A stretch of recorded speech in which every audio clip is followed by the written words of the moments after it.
So ever since I picked up the Mini 3 Pro, I've had a lot of questions about how I expose my footage properly to get an insanely good looking image with the Mini 3 Pro. So in today's video, we're gonna go through the steps on how you can easily expose your footage to get the best possible image quality with your DJI Mini 3 Pro. The same thing goes for any other drone as well, which has the same features as the Mini 3 Pro. So let's dig into the features that you need to enable right now in order to properly expose your footage and also to get the best possible image quality, because without a properly exposed image, you're not going to get high quality footage coming from the Mini 3 Pro.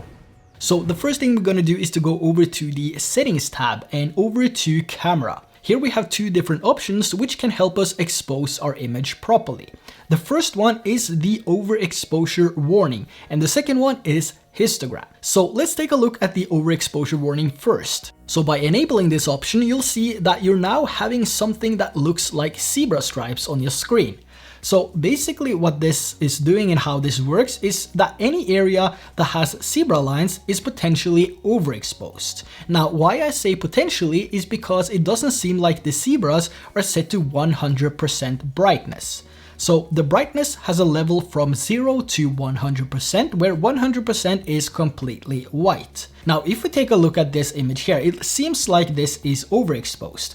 But since I'm able to recover some of the details from the area having the zebras on the Mini 3 Pro, I reckon this has a zebra level of 80%, which basically means that the zebras in your image doesn't necessarily mean that your highlights are completely blown. But you still want to be careful so you don't crush the highlights. So having a few zebras in your image won't mean that the area is lost, and most programs will be able to recover most of it. But the less zebras you have in your image when you're exposing, the better the image will look. Now, exposing your image and the highlights with zebras is really important when you're shooting in Pro mode and the Cine-like color profile. Since the Cine-like is a flat profile, you would need something to help you correct the highlights.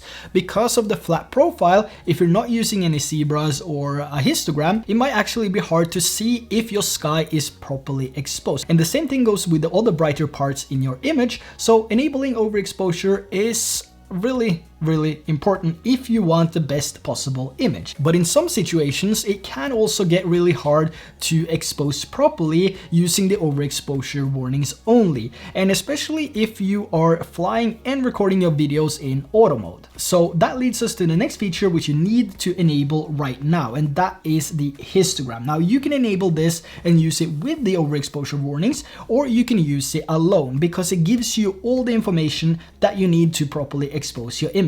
Now, if we take a look at the histogram here, we have the shadows on the left side and the highlights on the right side, and everything which is in between will be the midtones. So if your histogram is leaning more to the right, the more overexposed your image is. And the further to the left, the more underexposed it is. So we have the shadows on the left, highlights on the right. So if we now take a look at the histogram, an optimal exposure will look like a mountain ridge that doesn't touch either of the sides. This means your image is properly balanced and neither of the highs or lows are clipping, resulting in a good looking image.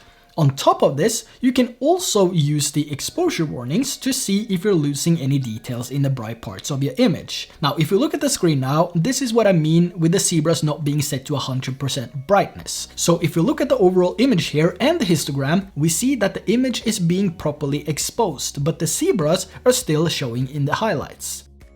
Now, in some scenarios, you won't get the correct settings for the best image quality without using an ND filter.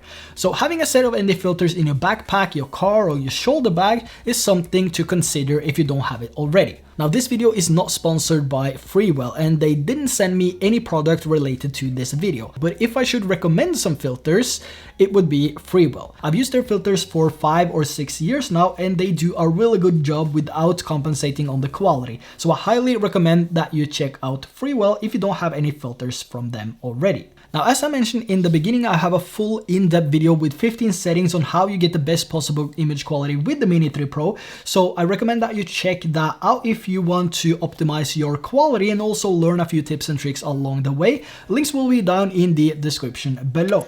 I really hope that you learned something about exposing your footage with the DJI Mini 3 Pro or any other drone which has the same overexposure warning and the same histograms as the Mini 3 Pro. Now, let me know if you have any questions related to the Mini 3 Pro, or if I missed something, let me know down in the comment section below. And on your way down there, consider hitting that subscribe button and give the video a like if you learned something today. That would be really appreciated. And until next time, take care, fly safe, and I will see you soon.